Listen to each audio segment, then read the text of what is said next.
The great chamber of the Galactic Council had never seen such fear. Ambassador Velthari stood at the center of the room, her blue skin pale with worry. Around her, representatives from 43 different worlds sat in perfect silence. The holographic display above her head showed a small blue planet orbiting a yellow star. "Members of the Council," Velthari began, her voice shaking. "We have discovered something terrible. On the third planet of System Sol 3, there lives a species that threatens everything we know about civilized life. The hegemony had been watching Earth for 300 years. What they found there made their scientists lose sleep and their military leaders request transfers to safer assignments, like fighting black holes or wrestling with cosmic storms. They call themselves humans," Velthari continued. "At first we thought they were just another primitive species. We were wrong. So very wrong." She pressed a button and the display changed. It showed images of human cities, human wars, human children playing in parks. To most species in the galaxy it looked normal. But the hegemony had learned to see the horror hidden in these innocent scenes. "Watch their behavior patterns," Velthari said. "In the span of just 200 years, they went from riding animals to splitting atoms. They learned to fly, then reached their moon, then sent machines to other planets in their system. But that's not the worst part. The display showed human hospitals, human schools, human families eating dinner together. The council members shifted uncomfortably in their seats. "They adapt," Velthari whispered, "to everything. Disease, climate change, war, famine, natural disasters. Nothing stops them, nothing slows them down, they just change and keep going." On Earth, Commander Lee Jun sat in his office at the International Space Agency, completely unaware that 43 alien civilizations were discussing whether his species should be allowed to exist. He was looking at reports from the new deep space monitoring stations. Strange signals had been detected at the edge of the solar system. Signals that seemed almost like language. Lee Jun was a practical man. He had served in 3 different armies before joining the space program. He had seen humans at their worst and at their best. Right now he was trying to figure out if these signals meant Earth was about to make contact with alien life. "Sir," his assistant knocked on the door. "Dr. Park Mina is here to see you."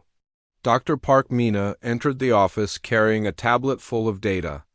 She was the kind of scientist who forgot to eat when she was working on something interesting. Right now, she looked like she had not slept in days. "Commander Lee," she said, sitting down without being invited. "We need to talk about those signals. I've been running them through every translation program we have. The patterns are definitely artificial. Someone is out there, and they're talking about us?" Lee Jun leaned forward. "What are they saying?" "That's the problem," Park Mina replied. "The words I can translate don't make sense. They keep using terms like biological hazard and containment protocol and adaptive threat. It's like they're discussing some kind of dangerous animal." Back in the council chamber, Velthari was showing footage of human wars. But she was not focusing on the violence. She was focusing on something much more frightening. "Notice how they fight," she said. "Every war teaches them something new. Every defeat makes them stronger. They study their enemies, learn from their mistakes, and come back better than before. They never fight the same war twice." The display showed human medics treating wounded soldiers. It showed engineers building bridges under enemy fire. It showed farmers growing food in bombed-out cities. "They don't just survive disasters," Velthari continued. "They use disasters to improve themselves. Every plague teaches them about medicine. Every war teaches them about technology. Every failure teaches them about success." Council member Jector from the Rim Worlds raised a tentacle. "But surely they must have limits. Every species has limits." Velthari's expression grew darker. "That's what we thought. So we studied their limits, we found their breaking points. We learned exactly how much pressure they could handle before. They collapsed." She paused, looking around the room. "Then we watched them break through every single limit we had identified. Their breaking point became their starting point. Their maximum became their minimum. They turn their weaknesses into strengths and their strengths into weapons. The display now showed human athletes breaking records, human scientists solving impossible problems, human artists creating beauty from chaos. They compete with themselves, Velthari explained. When they have no enemies, they become their own enemies. When they have no challenges, they create challenges. When they have no problems, they find problems to solve. They cannot stop growing, changing, improving. On Earth, Lee Jun and Park Mina were joined by General Kim Soo, the head of Earth Defense Command. Kim Soo was a woman who had spent her life preparing for threats that might never come. Now it looked like one of those threats was already here. How many ships? Kim Soo asked. We don't know, Park Mina replied. The signals suggest a large fleet, but they're still outside our detection range. What worries me more is the content of their communications. She played an audio file. It sounded like static to most people, but the computer had identified patterns. That suggested language. Our translation software thinks they're discussing containment strategies, Park Mina continued. Like they're planning to put us in some kind of cage? Lee Jun stood up and walked to the window. Outside he could see the city below. Millions of humans going about their daily lives, completely unaware that their future was being decided by aliens they had never met. How long before they arrive? He asked. If they have faster-than-light travel, they could be here any time. Park Mina replied, We need to be ready. In the council chamber, the vote was being prepared.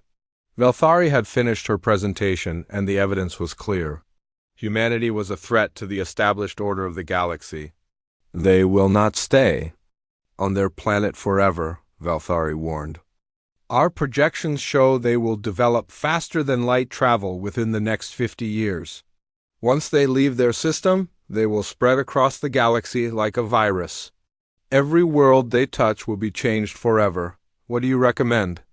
Asked Council Prime Mordeth. Immediate containment, Velthari replied. We surround their system with a blockade. We prevent them from developing FTL technology. We keep them trapped on their world until we can find a permanent solution. And if they resist? Asked another council member. Velthari's expression was grim. Then we will do what we must to protect the galaxy. The vote was unanimous. 43. Civilizations agreed that humanity posed an unacceptable risk to galactic stability. The containment fleet would be assembled immediately. On Earth, Lee Jun made his own decision. He activated the global defense network and sent a message to every military base on the planet. The message was simple. Unknown contacts approaching. Prepare for a possible first contact scenario. All units to high alert. As he sent the message, Lee Jun had no idea that his species had already been judged and found guilty. He had no idea that a fleet of alien warships was already moving toward Earth. He had no idea that humanity's first contact with alien life would not be a peaceful meeting of minds, but a fight for survival. But he was about to learn something that the aliens had not considered in their careful calculations. Humans were at their most dangerous when they were afraid. And right now, looking at the strange signals from deep space, Commander Lee Jun was very afraid indeed.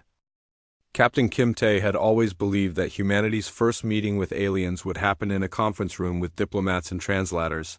He never imagined it would happen while he was running for his life through the twisted corridors of his own ship. The experimental F-12 drive had worked perfectly. Too perfectly. One moment, Kim Tae's merchant vessel, New Seoul, was testing humanity's first faster-than-light engine in the empty space beyond Pluto. The next moment, they were surrounded by ships that looked like they were built by nightmares. Captain! Engineer Choi Hana's voice crackled over the comm system. They're charging weapons. No attempt at communication, no warning, nothing. Kim Tae reached the bridge just as the first alien energy blast tore through their hull. The ship shook like a toy in the hands of an angry child. Through the main viewer, he could see 3 alien vessels moving toward them with deadly purpose. Why are they shooting at us? Navigator Yunji shouted over the sound of alarms. We haven't done anything. Kim Tae did not know that the alien ships belonged to the Hegemony Containment Fleet. He did not know that their orders were to destroy any human vessel found outside the Sol system. He only knew that first contact was going very badly. "Return fire," he ordered. "With what?" Weapons Officer Park Soo replied. "This is a merchant ship. We have mining lasers and cargo haulers." Another blast hit the ship. This time it took out their main engines. The new Sol began to drift, wounded and apparently helpless, on the bridge of the hegemony warship Eternal Order. Commander Zektal felt a mixture of relief and disgust. The human ship was disabled. Soon, this contamination would be removed from space, and the galaxy would be safe for a few more years. "Target their life support systems," he ordered. "Make it quick." But Zektal had made the same mistake that every alien civilization would make over the next few years. He assumed that a disabled human ship was a defeated human ship in the engine room of the new Sol. Troy Hanna was proving him wrong. She had spent the last 5 minutes studying the alien energy signatures with equipment that was never designed for such analysis. Mining scanners, cargo sensors, even the ship's coffee maker, everything that could detect energy patterns was now focused on the alien ships. "Captain," she called over the comm, "I think I know how their shields work." Kim Tae ducked as another blast shook the ship. "How does that help us?" "Because I think I know how to break them." What happened next would be studied in alien military academies for generations. Troy Hanna took the ship's mining lasers and connected them to the FTL drive's power core. She used the cargo haulers to launch chunks of metal at precise angles. She turned every piece of equipment on the ship into a weapon, but the real weapon was her mind. In 15 minutes, she had figured out more about alien technology than hegemony scientists had learned about human technology in 300 years of observation. The first surprise came when the new Sol's modified mining laser punched straight through the Eternal Order's shields. The second surprise came when chunks of metal, accelerated to incredible speeds by cargo haulers, began tearing holes in alien hull plating. Commander Zektal watched in horror as his ship's systems began failing. "How are they doing this?" "Their technology is primitive." His science officer was frantically running scans. "Sir, they're not using their technology the way it was designed. They're modifying it in real time. This should be impossible." The third surprise came when the new Sol stopped running and started hunting. Kim Tae had realized something important. The aliens were not expecting a fight.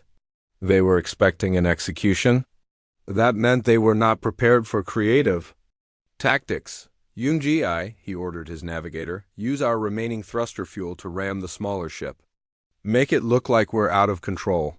"Sir, that will kill us." "No, it won't." "Troy Hanna, can you vent our atmosphere at the last second to slow us down?" "That's crazy enough to work," she replied. The new Sol screamed toward the smaller hegemony vessel, apparently in a death spiral. At the last second, Troy Hanna vented the ship's atmosphere through the cargo bays, creating just enough thrust to turn a fatal collision into a controlled crash. The two ships tangled together in a mess of twisted metal and sparking circuits. But while the alien crew was still trying to figure out what had happened, Kim Tae's people were already cutting through the hull with handheld mining tools. The hegemony had protocols for boarding actions. They had trained for centuries in proper ship-to-ship combat. They were not prepared for humans who treated spaceships like buildings and space battles like street fights. Security Chief Na Kyung led the boarding party with nothing but mining equipment and a lot of anger. The aliens had better weapons, better armor, and better training, but they had never fought anyone who used a gravity hammer as a club and a welding torch as a sword. "They fight like barbarians," one alien soldier reported before Na Kyung's team captured him. "No," his commander replied, watching the security footage. "They fight like humans." The battle for the ship lasted 3 hours. When it was over, Kim Tae's crew had captured both alien vessels and taken 17 prisoners.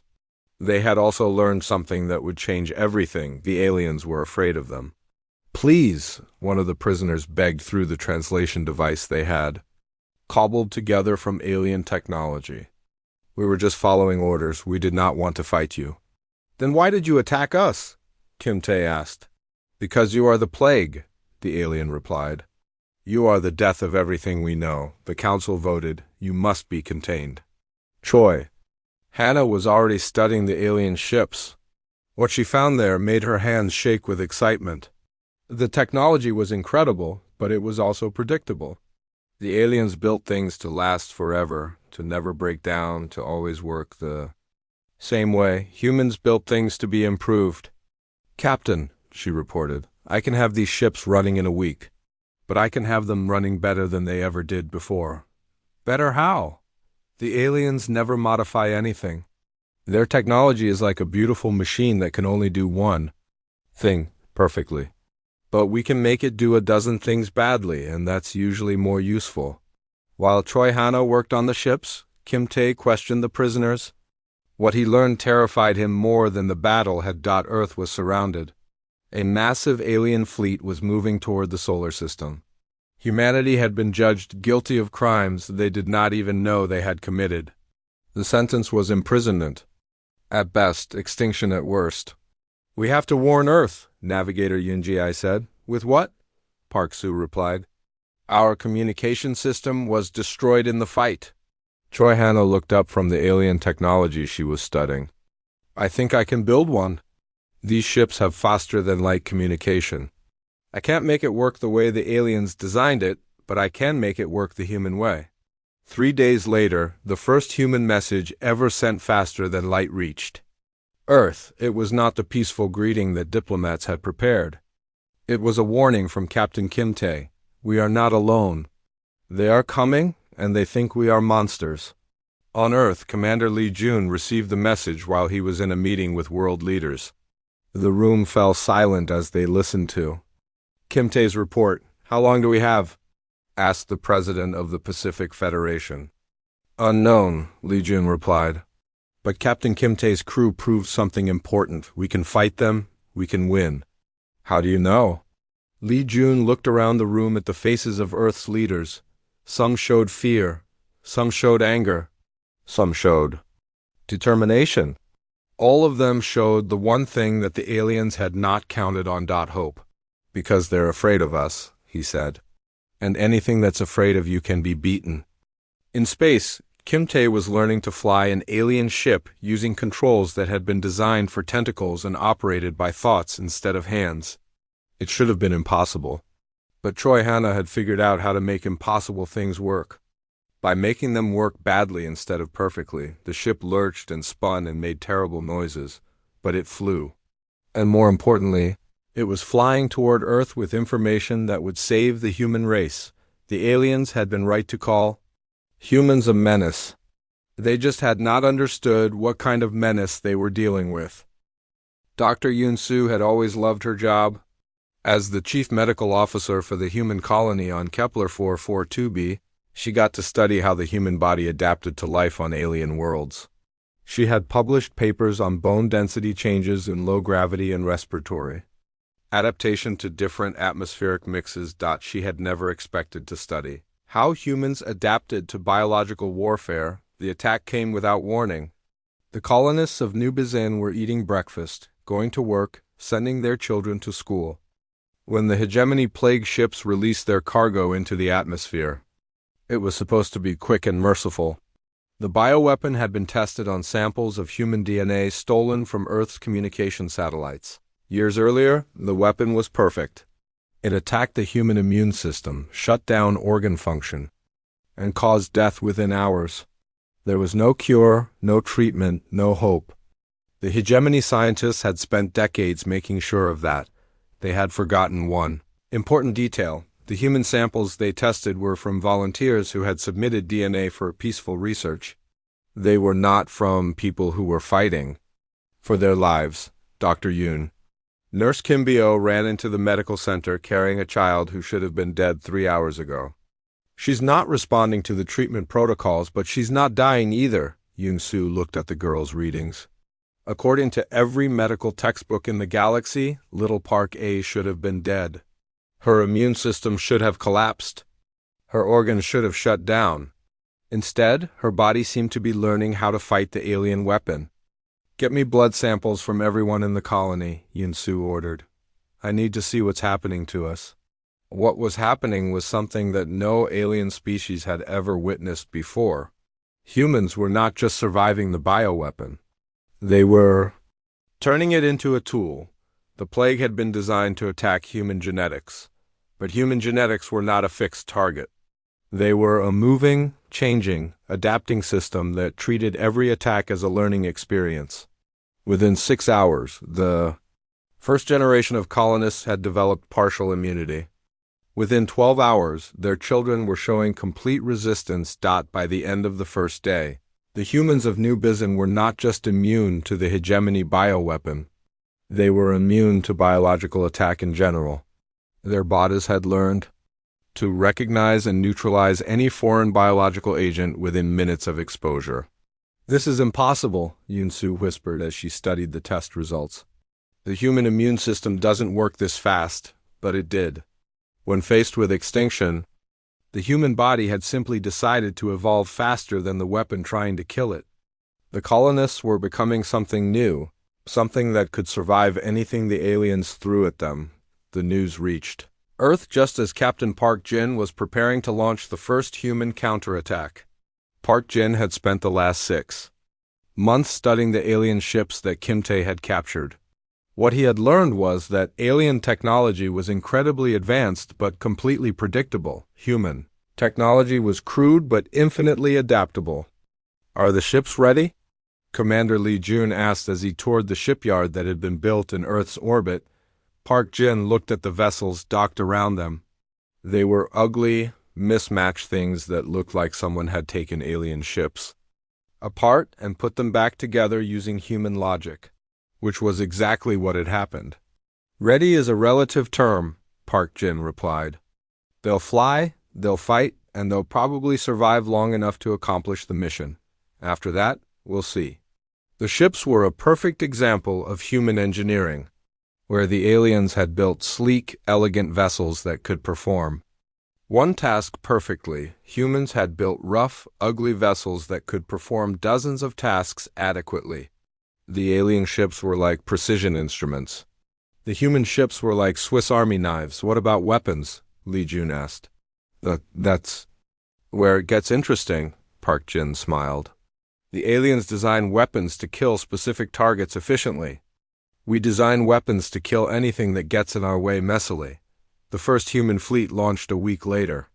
12 ships filled with colonists, soldiers, scientists, and engineers. Their mission was simple: establish a foothold in space and prove that humanity could not be contained. The hegemony was waiting for them. Admiral Kethmore commanded the blockade fleet surrounding the Sol system. He had been told that humans were dangerous, but he had expected them to be dangerous like wild animals. Fierce but predictable, he was not prepared for them to be dangerous like humans.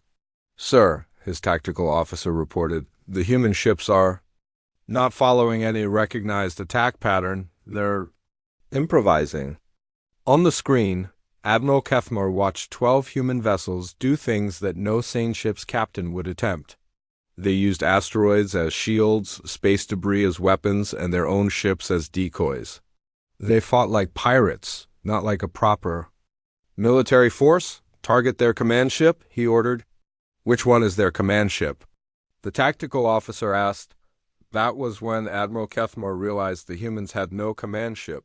Each vessel was making its own decisions, coordinating through rapid communication bursts, adapting to changing conditions in real time. It was chaos, but it was organized chaos. Captain Park Jin led his ship directly into the center of the alien formation. It was a suicide run by any military standard. But Park Jin was not following military standards. He was following human logic, which said that sometimes the most dangerous place was also the safest place. "All ships," he broadcast, "remember the plan. We're not here to win, we're here to learn." The battle lasted 8 hours. When it was over, 6 human ships had been destroyed, but the survivors had captured 3 alien vessels and gathered enough information to change the course of the war. They had learned that alien shields could be overloaded by rapid, random energy bursts. They had learned that alien armor was strong but brittle. Most importantly, they had learned that alien tactics were based on the assumption that their enemies would fight like civilized beings. Humans did not fight like civilized beings. They fought like humans. Back on Kepler 442b, Dr. Yunsu was making discoveries that would terrify the hegemony's leadership. The colonists who had survived the bioweapon attack were not just immune to alien diseases. They were becoming immune to everything. Their bodies are rewriting their own genetic code, she reported to Earth. Not slowly, over generations, but quickly within hours. They're becoming whatever they need to be to survive? The children were the most dramatic examples. Little Park A could now breathe methane, survive in near vacuum, and process heavy metals that would have killed her parents. Her friend Cho Min had developed the ability to see electromagnetic radiation and communicate through bioelectric fields. What are they becoming? Asked the colony's governor, Li Wan. Human, Yunsu replied. Just more human than we've ever been before. The news reached the Hegemony Council as they were receiving reports of the failed blockade attempt. Velthari stood before the assembled representatives, her blue skin now pale with terror. The containment has failed, she announced. The humans have broken through our blockade. But that's not the worst news. She activated a holographic display showing the Kepler 442b colony. The bioweapon we deployed has not killed them. It has made them stronger. They are adapting faster than we can design new weapons. At this rate, they will be immune to everything we can throw at them within a year. Council Prime Mordith leaned forward. What do you recommend? Total war, Velthari replied. We mobilize every fleet, every weapon, every resource. We hit them with everything we have before they become too strong to stop. And if we fail? Velthari looked around the chamber at 43 civilizations that had ruled the galaxy for thousands of years. Then we learn to live in their galaxy instead of ours. On Earth, Commander Li Jun was receiving similar advice from his own strategists. The aliens were mobilizing massive fleets. Humanity had perhaps a year before the full weight of galactic civilization came crashing down on them. We need to prepare for the worst. General Kim Su advised. Li Jun looked out at the orbital shipyards where humans were building vessels that were half alien technology and half human ingenuity. In the distance, he could see the transport ships carrying the first wave of colonists to other star systems. No, he said quietly, we need to prepare for what comes after the worst, because we're going to survive this. And when we do, we're going to have to decide what kind of galaxy we want to live in. In space, Captain Park Jin was retrofitting his damaged ship with technology stolen from 3 different alien civilizations. The repairs looked terrible, but they worked better than the original systems. Engineer Choi Hanna had been right. Human technology was not about perfection, it was about adaptation. And right now, humanity was adapting faster than the rest of the galaxy could keep up with. The aliens had called humans a menace, because they changed everything they touched, but they had not understood what that really meant. They were about to find out. Lieutenant Na Haiyan had been stationed on the border world of Keshmar for 3 months when she first heard the singing. The hegemony had assigned her to monitor the local population for signs of rebellion. What she found instead was something far more dangerous. The Keshmari were singing human songs. Mantai, she called to her local contact, a Keshmari administrator who helped manage the planet's resource extraction operations. What is that melody your people have been humming? Mantai's 3 eyes shifted nervously. It is nothing, Lieutenant. An old working song. But Nahayan had grown up listening to Korean folk music. She recognized the tune, even though the words were in an alien language. Somehow, the Keshmari had learned Aring, a song about longing for home and freedom. Where did you learn it? She pressed. Data looked around to make sure they were alone. From the signals, he whispered. The ones that come from the direction of the yellow star. We have been listening for many cycles now. Nahayan felt her blood run cold. The hegemony had been intercepting human broadcasts for centuries, but they had never shared them with their subject species. The idea that alien populations were secretly listening to human radio and television had never occurred to them. What else have you heard? Stories, Mentai replied, his voice growing excited, despite his fear. Stories about people who choose their own leaders, people who can speak freely without permission, people who dream of better lives and sometimes achieve them. On the other side of the galaxy, General Li Wu was discovering that humanity's greatest weapon was not their ships or their technology. It was their ideas. The captured hegemony database contained detailed files on hundreds of alien civilizations. Most were classified as domesticated subjects who had been conquered so long ago that they no longer remembered freedom. But the files also contained recent reports that puzzled Li Wu. Rebellion movements were starting on dozens of worlds. Strikes were breaking out at mining facilities. Local administrators were reporting attitude problems among populations that had been compliant for centuries. What changed? Li Wu asked his intelligence chief, Colonel Beidou. Us, Beidou replied. Our radio broadcasts have been reaching these worlds for decades. The aliens have been monitoring us, but they never thought to stop their subjects from listening to. Li Wu studied the reports. On Veltani, workers were demanding something called workers' rights. On Mordish, citizens were asking why they could not choose their own leaders. On dozens of worlds, populations that had never heard the word democracy were suddenly talking about concepts like individual freedom and personal choice. They're learning from our entertainment broadcasts, Beidou continued. Movies, television, shows, music, books, all the things we create to tell stories about human life. To them, these aren't just stories. They're instruction manuals for a different way of living. Back on Keshmar, Nahayan was witnessing the transformation firsthand. The Keshmari had always been model subjects. They worked hard, asked no questions, and accepted their place in the galactic order, but something was changing. Lieutenant Ntai approached her with a request that should have been routine. My daughter wishes to attend the Technical Academy on the capital world. Applications must be approved by the Hegemony Education Board, Nahayan replied automatically. What is her designated function? She has no designated function, Mai said quietly. She wishes to choose her own path. The words hit Nahayan like a physical blow. In Hegemony society, every being was assigned a role at birth.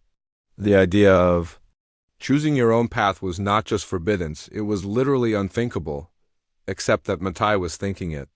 Where did she get this idea? Nahai asked. From a human story, Matai replied. About a young woman who wanted to become a doctor. Even though her family expected her to be a farmer, she studied hard, worked many jobs to pay for her education, and eventually achieved her dream. Nahayan recognized the story. It was from a Korean drama series that had been popular on Earth 20 years ago. Somehow that simple story about personal ambition and hard work had traveled across the galaxy and was now inspiring an alien girl to challenge the fundamental structure of galactic civilization. You know this is impossible, Nahayan said carefully, is it? Tai asked. The humans seem to think that impossible things happen all the time. On Earth, sociologist Dr. Song A was studying reports from across human space. What she found was that humanity was not just spreading through space, they were spreading through culture. We're not conquering these civilizations, she reported to the Colonial Council. We're infecting them with our values. The evidence was overwhelming. Wherever humans went, they left behind concepts that had never existed in galactic society. Individual rights. Personal choice. The idea that anyone could improve their situation through effort and determination. Is this intentional? Asked Council. Chairman Owan, not consciously, Song-e replied. We're just being human. We share our stories, our music, our dreams.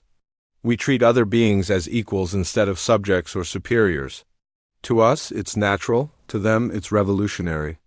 The transformation was not limited to primitive species. On the hegemony capital world, historian Zethakar was struggling with thoughts that no member of his species had ever experienced before. For 300 years, he had studied human civilization through intercepted broadcasts. What had started as academic research had become something more personal. He found himself questioning things that every citizen of the hegemony accepted without thought, why did the council make all decisions? Why could citizens not choose their own leaders? Why was questioning authority considered a mental illness? Zethekar knew these thoughts were dangerous. The hegemony had treatments for citizens who developed individual consciousness disorder. But the treatments seemed less like cures and more like punishments. He began to secretly communicate with other historians and scientists who had studied human culture. What he found was a network of hegemony citizens who were all struggling with the same forbidden thoughts. They had been infected by human ideas, and the infection was spreading. "We call ourselves the New Thinkers," explained Dr. Kafthis, a prominent scientist who had been studying human technology. "We meet in secret to discuss concepts that humans take for granted: freedom of thought, individual rights, the possibility that our current system might not be the only way to organize society." "How many of us are there?" Zethekar asked. "Thousands," Kafthis replied. "Maybe tens of thousands. And the number grows every day." On the prison world of Zindara, something unprecedented was happening. The guards were joining the prisoners in revolt. Captain Lim Yuan had been sent to investigate reports of unrest among the political prisoners. What she found was a full-scale revolution organized around principles that the hegemony had tried to suppress for millennia. "They're demanding trials," the prison warden reported. "Fair hearings before impartial judges. The right to defend themselves. They say they learned these concepts from human legal dramas." Lim Yian walked through the prison, watching guards and prisoners working together to establish what they called a justice committee. They were trying to implement concepts like due process and innocent until proven guilty using ideas they had learned from watching human television shows. "This is madness," the warden continued. "They want to establish what they call a democratic government for the prison. They want to elect their own leaders and make their own rules. And the guards are supporting this?" Lim Yuan asked. "That's the worst part," the warden replied. "They say it's the first time they felt like they were doing something right instead of just following orders." The reports reached Hegemony Command just as Admiral Vextorin was preparing the final assault on human space. The intelligence was clear: humanity's cultural influence was spreading faster than their ships. "It's not just the border worlds," Intelligence Chief Morgoth reported. "We're seeing attitude changes in the core systems. Scientists asking uncomfortable questions. Administrators suggesting policy reforms. Even military officers are starting to show signs of individual initiative." Admiral Vextorin studied the data. Entire sectors of hegemony space were becoming infected with human ideas. Populations that had been stable for thousands of years were suddenly demanding things that had never existed in galactic civilization. "How do we stop an idea?" he asked. "We destroy the source," Morgoth replied. "We eliminate humanity before their influence spreads any further," but it was already too late. On 1,000 worlds, in 1,000,000 minds, the infection had taken hold. Beings who had never imagined that life could be different were now dreaming of change. They were learning what it meant to be human. And they liked what they were learning? The hegemony had been right to fear humanity. But they had feared the wrong thing. They had prepared for human ships and human weapons. They had not prepared for human dreams, and dreams, once released, could not be contained by any fleet or weapon ever built. The galaxy was changing, one mind at a time. Admiral Kang Du stood on the bridge of the battleship Inchin and watched 10,000 alien warships drop out of hyperspace around Earth. The hegemony had come with everything they had. Every fleet from every sector, every weapon from every arsenal, every ship that could fly and fight. It was the largest military force ever assembled in galactic history, and it was here to wipe humanity from existence. "All stations report ready," his tactical officer announced. Captain Yu Jin was young for her position, but she had learned her trade fighting alien patrol ships with jury-rigged weapons and desperate tactics. "How many ships do we have?" Kang Du asked, though he already knew the answer. 412 operational vessels, Yu Jin replied. including civilian transports armed with mining equipment and cargo haulers fitted with missile pods. The odds were ridiculous. 25-1 against humanity. But Kangdu had read the reports from the frontier worlds. He knew what humans could do when they were cornered. Send the message to all ships, he ordered. Protocol Omega is now in effect. Across human space, the message was received and understood. Protocol Omega was not a military strategy. It was a promise.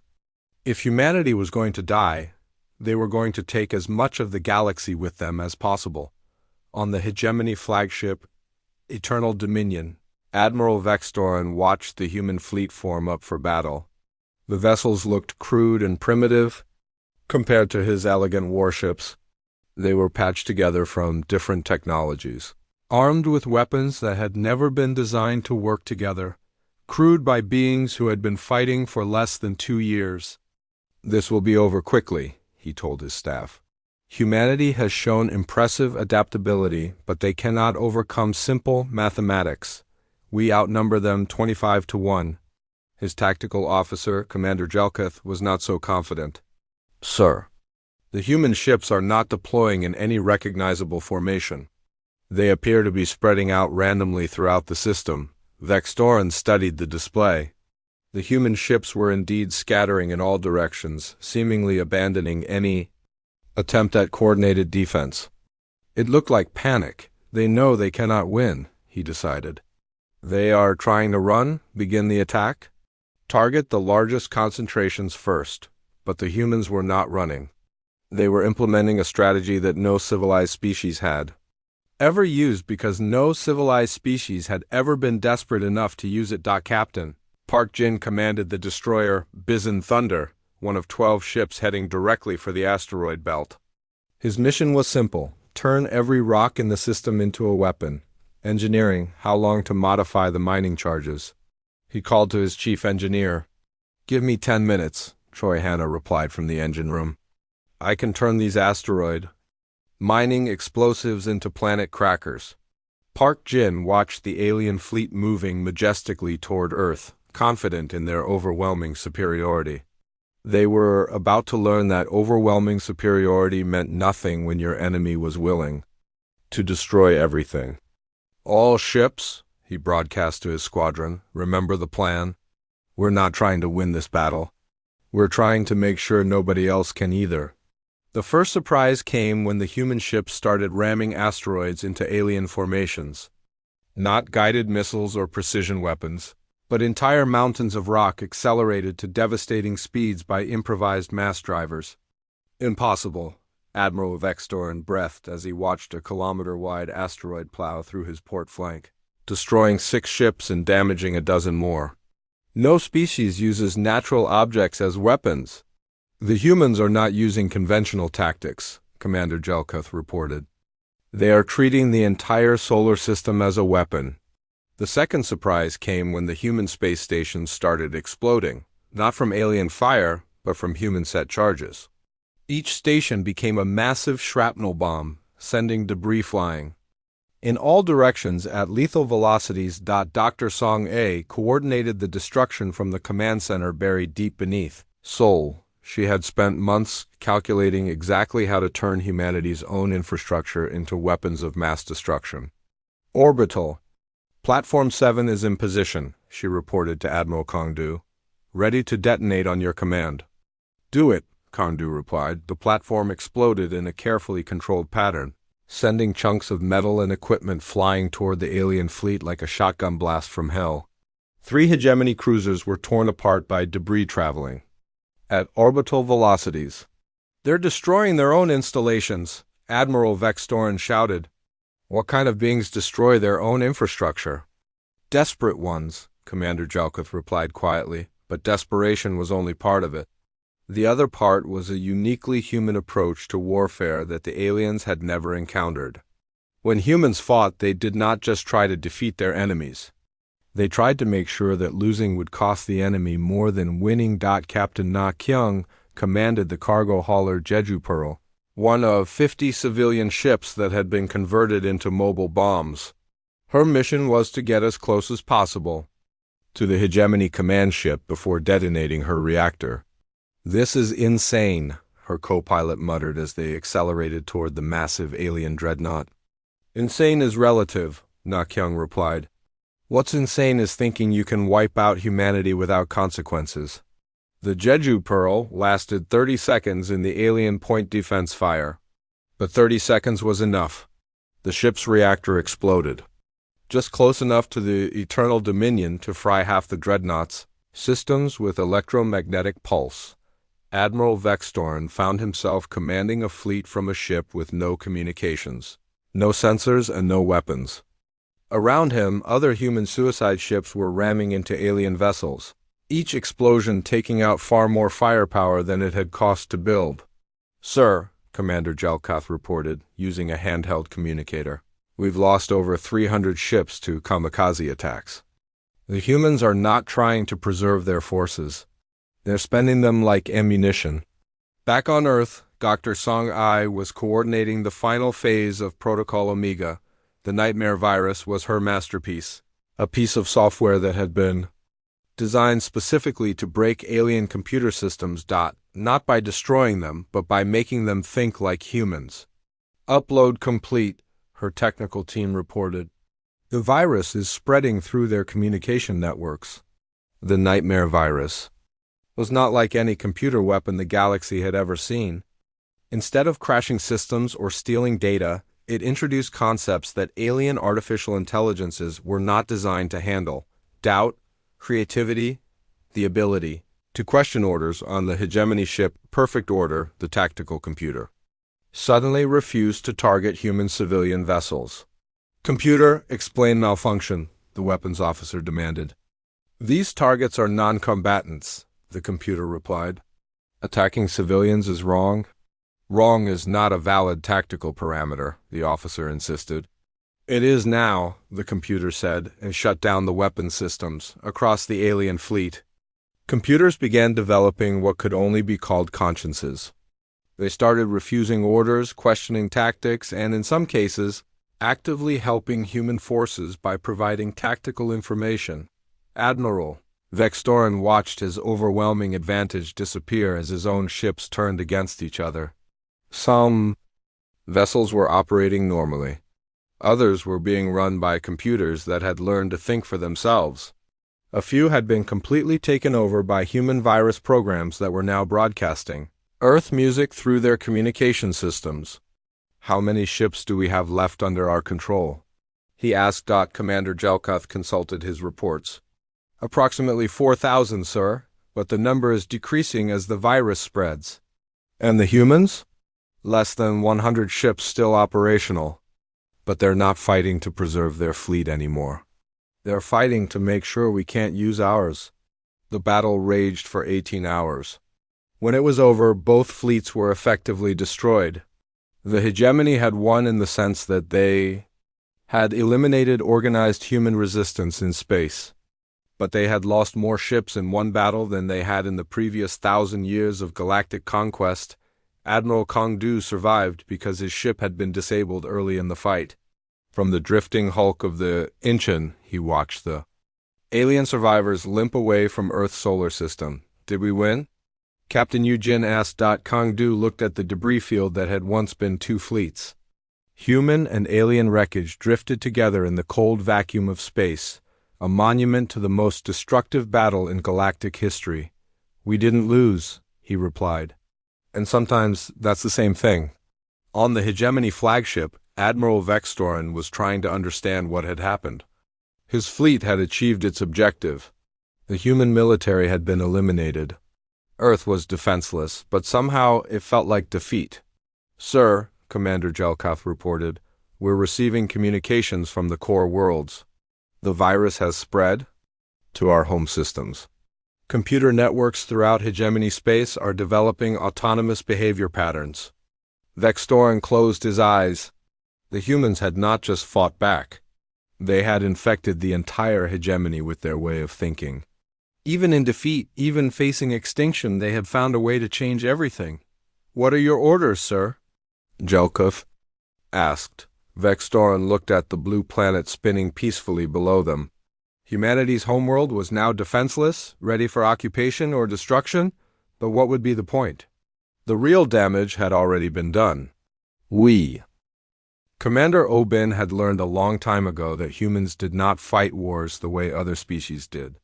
While aliens planned massive battles with clear objectives and honorable tactics, humans hunted their enemies like wolves hunting deer. 6 months after the Battle of Seoul, Obin commanded a squadron of 12 ships that officially did not exist. They had no names, no flags, no home ports. They were ghosts that haunted the space lanes between hegemony worlds, studying their prey and learning their weaknesses. "Target acquired," reported Lieutenant Lim Yuan from the sensor station. "Hegemony supply convoy, 3 cargo ships with 2 escorts." "Standard patrol pattern?" Bin studied the tactical display. The convoy was carrying medical supplies to a hegemony fortress world. By all the rules of civilized warfare, medical supplies were off limits. But Obin had stopped caring about the rules of civilized warfare the day the hegemony tried to exterminate his species. "What do we know about the escort commanders?" he asked. Lim Yan pulled up psychological profiles that should not have existed. For the past 6 months, human intelligence had been building detailed files on individual alien officers. Not just their tactical preferences, but their personal fears, their family situations, their psychological weak points. "Captain Morthick of the Iron Resolve has 3 offspring at the military academy on Hegemony Prime," she reported. "Recent medical leave for stress-related disorders. Shows signs of what humans would call post-traumatic stress from the Seoul battle." "And the other one?"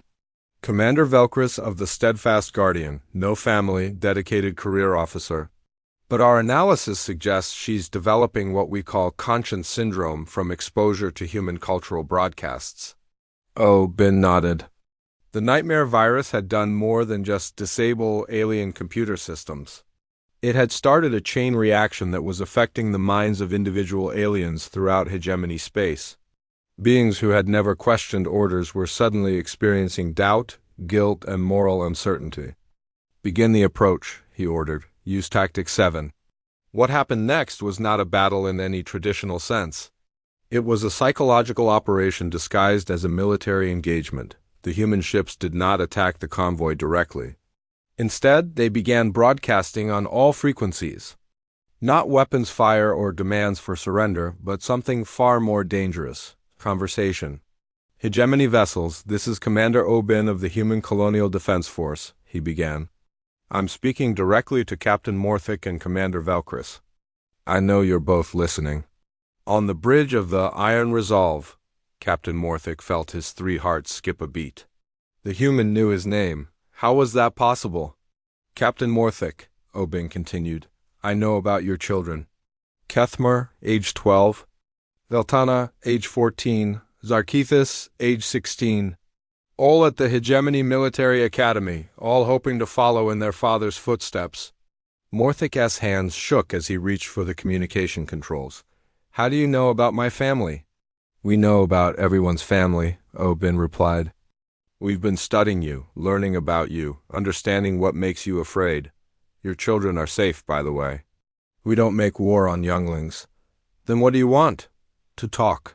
To understand why you're carrying medical supplies to a world where those supplies will be used to treat soldiers who are fighting to exterminate my species." The question hit Morthick like a physical blow. He had never thought of it that way. The supplies were medical aid, a humanitarian mission. But the humans were right. Those supplies would help heal soldiers who would then be sent to kill more humans. On the Steadfast Guardian, Commander Velcris was having her own crisis of conscience. The human commander was asking questions that no enemy had ever asked before. Not, "Do you surrender?" but "Why are you fighting?" "We fight because it is our duty," she transmitted back. "Duty to whom?" Obin asked. "To the council that voted to exterminate my species without ever trying to communicate with us? To the hegemony that has enslaved half the galaxy? Or duty to your own conscience?" Velcris found herself unable to answer. For the first time in her military career, she was questioning not just her orders, but the entire system she served. "I have a proposal," Obin continued. Let us examine your cargo together. If it's truly humanitarian aid with no military applications, we'll let you pass. If it contains weapons or military equipment disguised as medical supplies, we'll have a problem. It was a reasonable request. Too reasonable. Morthic and Velcris both knew that their cargo manifests listed medical supplies, but they also knew that the hegemony often hid military equipment in humanitarian shipments. Why should we trust you? Morthic asked. Because 6 months ago, my people gave you the chance to communicate instead of shooting first, Obin replied. You chose to shoot. Now we're giving you another chance to choose something different. What followed was the strangest engagement in military history. Instead of fighting, the two fleets formed up together and began jointly inspecting cargo containers. Human and alien crew members worked side by side, cataloging medical supplies and emergency equipment. Lieutenant Lim Yuan made the discovery that changed everything. Commander, she called Obin over to a cargo container that looked like it held bandages and antibiotics. Look at this. Hidden beneath the medical supplies were neural control implants.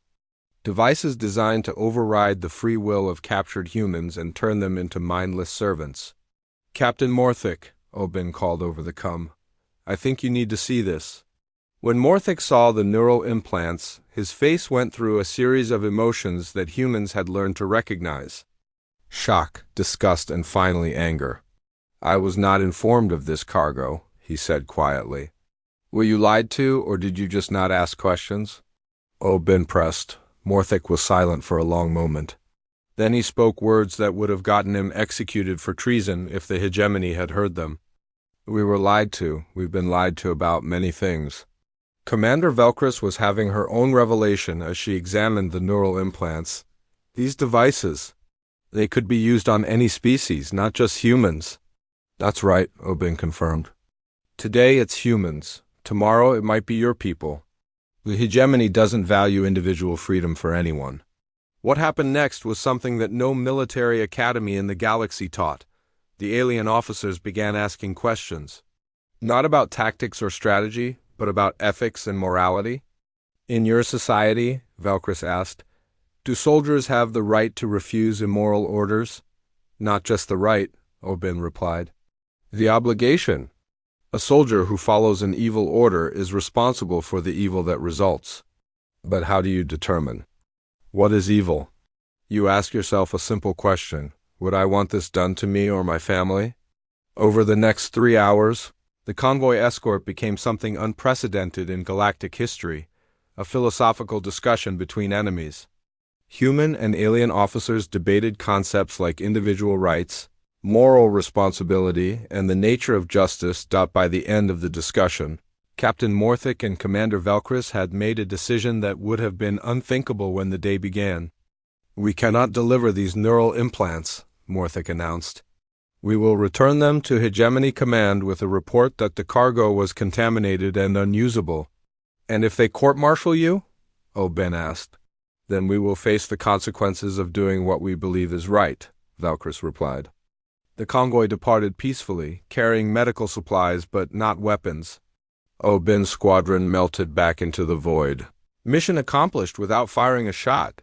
But the real victory was not the prevented delivery of neural implants.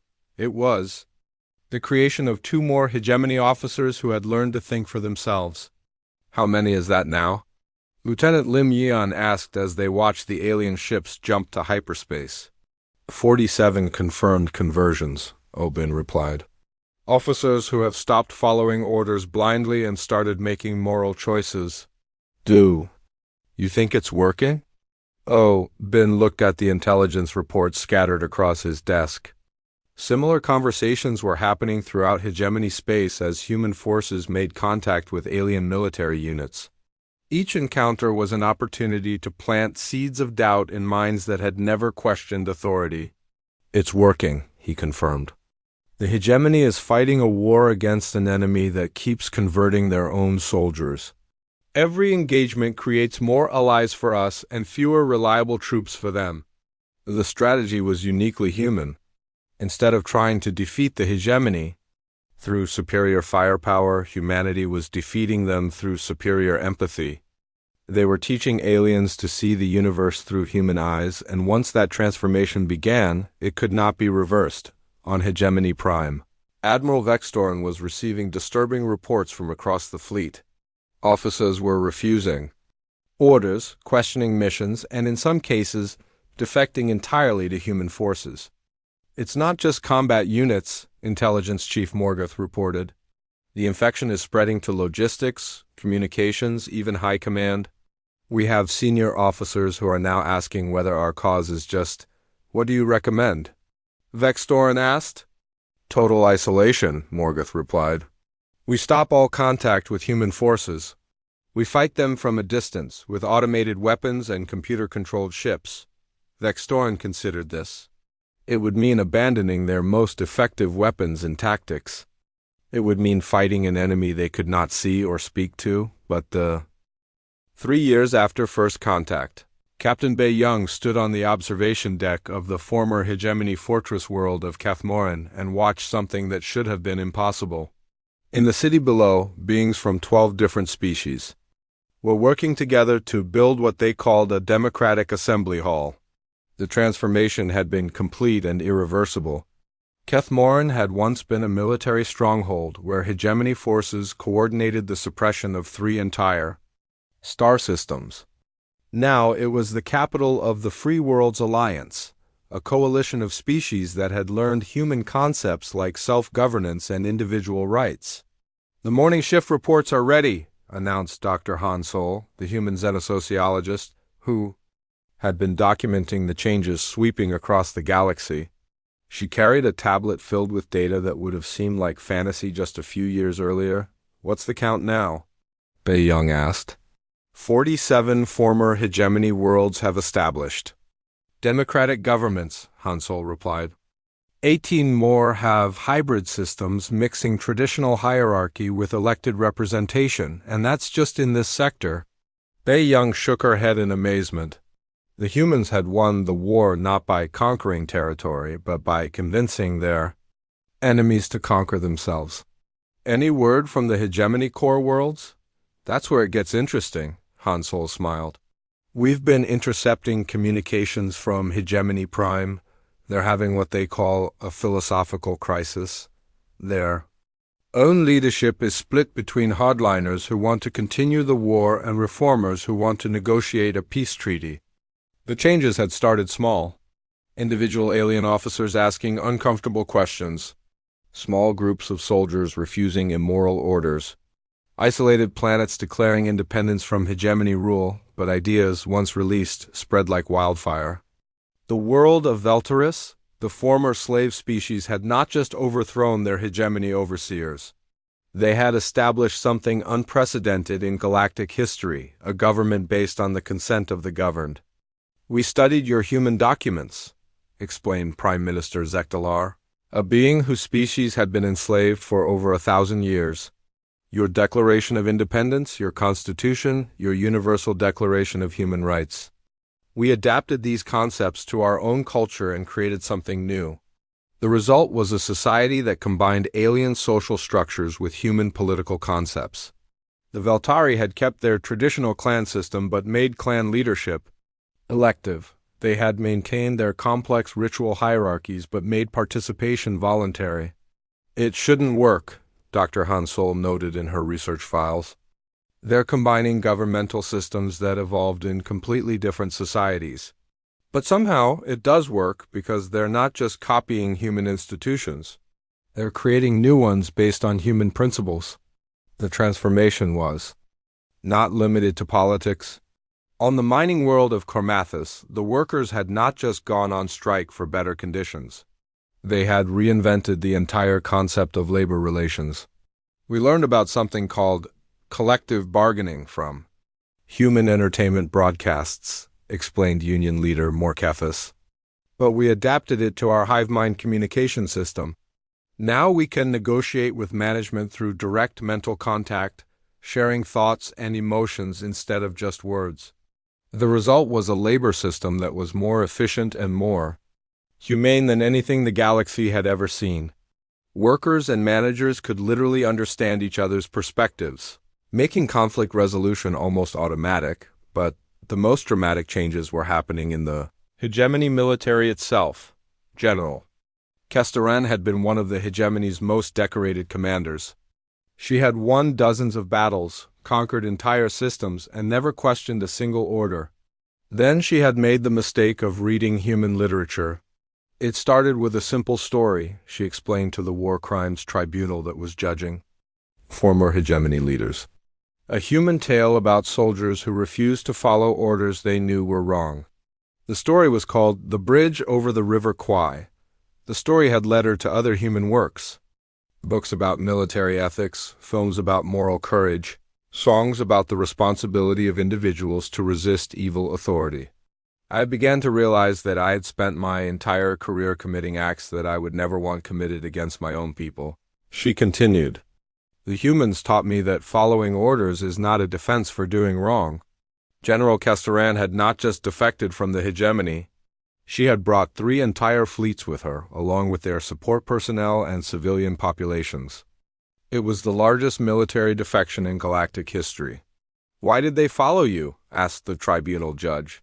Because I asked them the same questions that the humans had taught me to ask, she replied. Would you want this done to your family? Is this order moral? Are we fighting for something worthy, or just because we've always fought? The defections had created a cascade effect throughout hegemony space. As more officers learned to think for themselves, they brought their subordinates with them. Entire military units were switching sides, not because they were defeated in battle, but because they had been convinced that they were fighting for the wrong cause. On Hegemony Prime, the crisis was reaching its peak. Emperor Mordethus the Eternal had ruled the galaxy for 3,000 years. He had survived wars, rebellions, and countless attempts at revolution. But he had never faced an enemy like the humans. They were not trying to overthrow him. They were making his own subjects overthrow themselves. Your Eternal Majesty, reported Intelligence Chief Velfagan, the situation continues to deteriorate. We now have confirmed reports of democratic movements on over 200 worlds.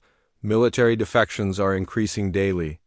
Even here on the homeworld, we're seeing organized protests demanding political reforms. The Emperor looked out from his palace at the city below. For the first time in millennia, he could see signs in the streets. Beings carrying banners with slogans written in languages that had not been spoken publicly for centuries. They were demanding things that had never existed in hegemony society. What are they asking for? He inquired. The right to choose their own leaders, Velfagan replied. The right to speak freely without fear. The right to a fair trial if accused of crimes. They call these basic rights based on human political philosophy. And our response? The security forces are reluctant to act. Many of them have been exposed to human cultural broadcasts. They're asking questions about the morality of suppressing peaceful protests. The Emperor was silent for a long moment. Then he asked the question that no hegemony ruler had ever asked before. Are their demands unreasonable? The question hung in the air like a physical presence. Velfagan had served the Empire his entire life, but he had also been studying human political theory as part of his intelligence duties. Objectively speaking, Your Majesty, their demands are consistent with successful governmental systems throughout human space, he replied carefully. Societies that practice these principles tend to be more stable, more prosperous, and more innovative than traditional hierarchies. Are you suggesting that our system is inferior? I'm suggesting that our system is no longer sustainable, Velfagan sighed quietly. The humans have introduced ideas that cannot be suppressed once they've taken hold. We can either adapt to these changes or be destroyed by them. Meanwhile, on the frontier world of Nexos Prime, something unprecedented was happening. Former enemies were working together to build a new kind of society. Captain Parkday, formerly of the Korean Space Navy, was collaborating with Colonel Zarkethis, formerly of the Hegemony Guard, to establish a police force based on human concepts of justice and alien concepts of community responsibility.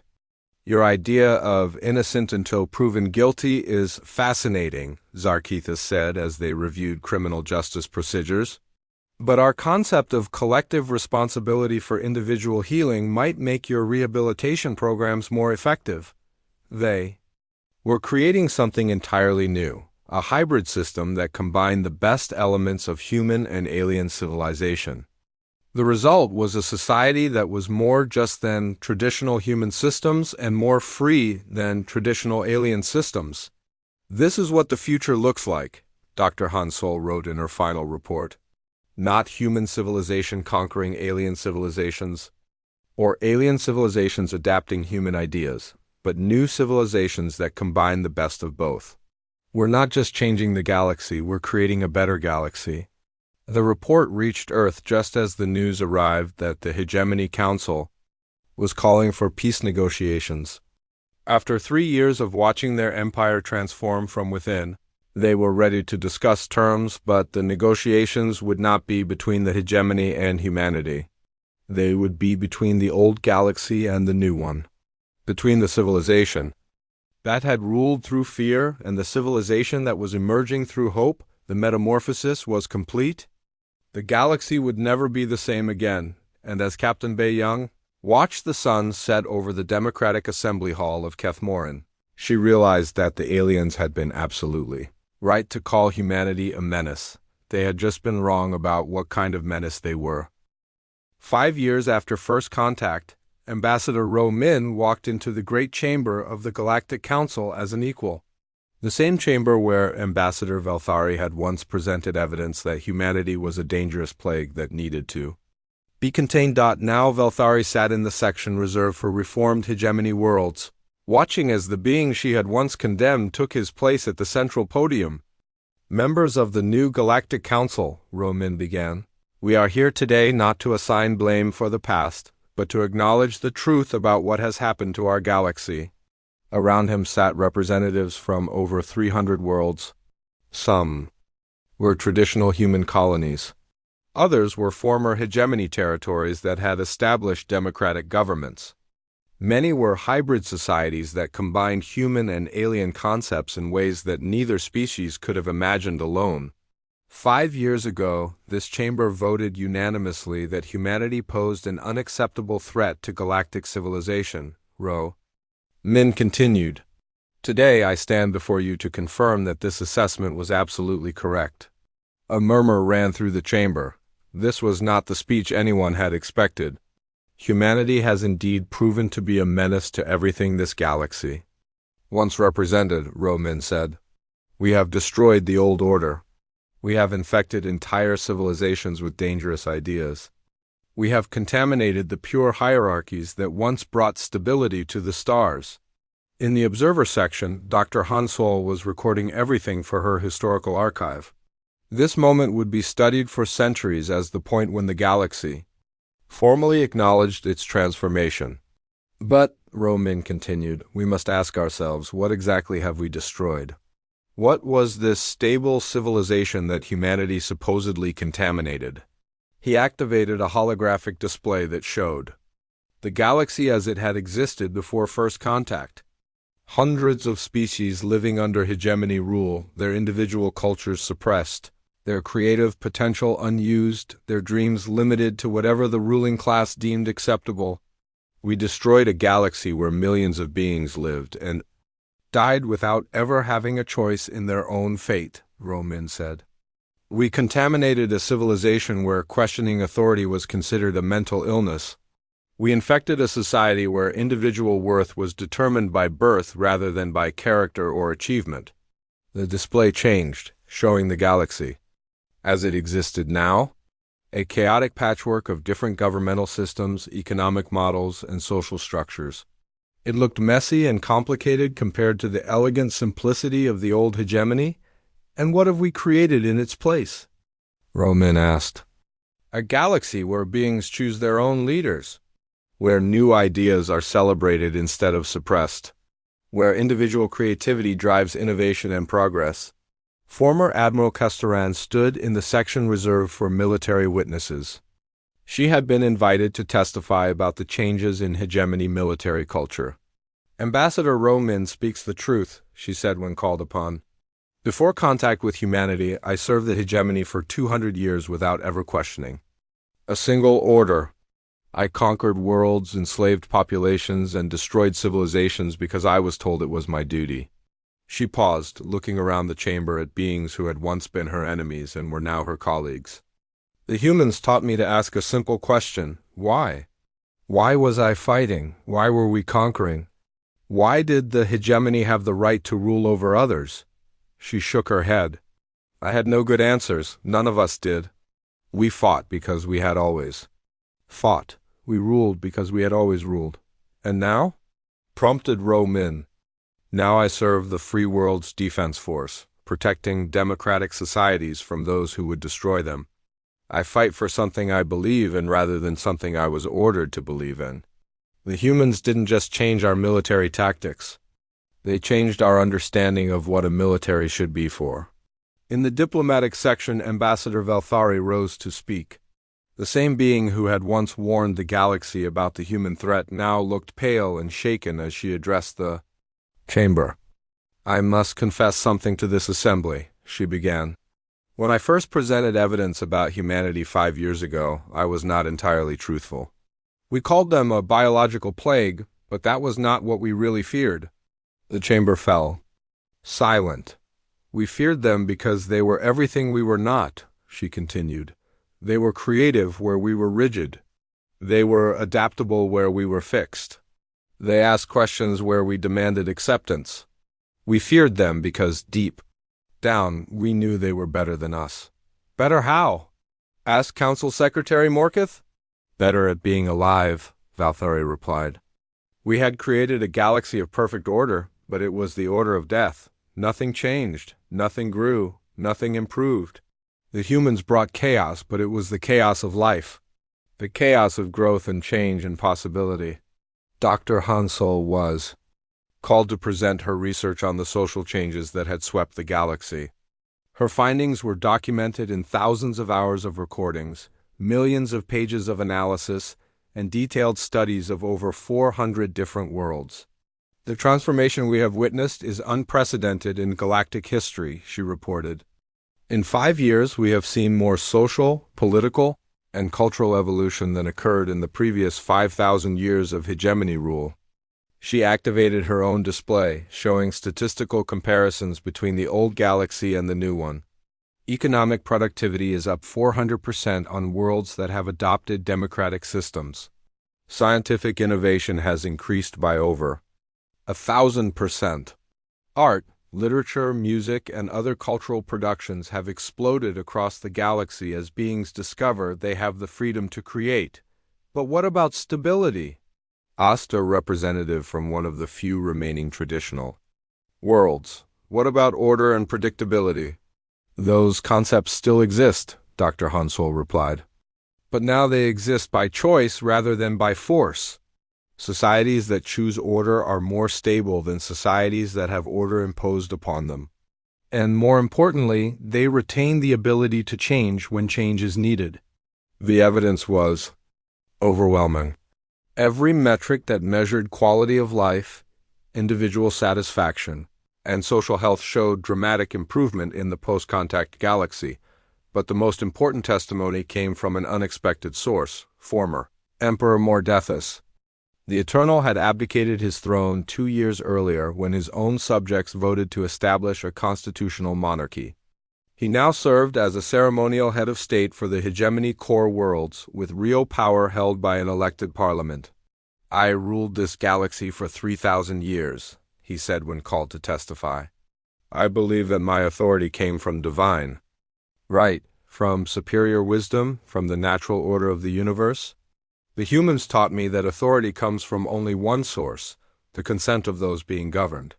He looked directly at Ambassador Ro Min. You ask us to acknowledge that humanity was a menace to our civilization? I do so gladly. You were a menace to everything that was wrong with our civilization. You destroyed our capacity for cruelty and replaced it with compassion. You eliminated our acceptance of injustice and replaced it with a demand for fairness. You ended our fear of change and replaced it with hope for improvement. The former emperor paused, then smiled for what observers noted was the first time in recorded history. If being that kind of menace is a crime, then I hope more species learn to commit it. The session continued for 3 days as representative after representative testified to the changes they had witnessed. The stories were all different, but the theme was always the same. Humanity had not conquered the galaxy. They had liberated it. On the final day, Ambassador Ro Min presented the Council with a document that had been drafted by representatives from all member worlds. It was called the Galactic Charter of Rights and Freedoms. This document represents our commitment to the principles that humanity introduced to our galaxy, he explained. The right of all beings to choose their own government. The right to speak freely and think independently. The right to be judged fairly if accused of crimes. The right to pursue happiness in whatever form brings meaning to individual lives. And if some worlds choose not to adopt these principles? Asked a representative from the Outer Rim territories. Then that is their choice, Ro Min replied. Freedom includes the freedom to reject freedom, but it also includes the right of other worlds to refuse to associate with societies that oppress their own people. The vote was not unanimous. 17 worlds abstained and 3 voted against the charter. But the overwhelming majority of the galaxy endorsed the principles that humanity had introduced. As the session ended, Dr. Hansol made her final entry in the historical record. Today marks the end of the hegemony era and the beginning of what historians will call the Age of Choice, she wrote. The galaxy has formally acknowledged that the aliens were right to call humanity a menace. We were a menace to tyranny too. Stagnation, to the idea that intelligent beings should accept oppression as natural. But we were also something else.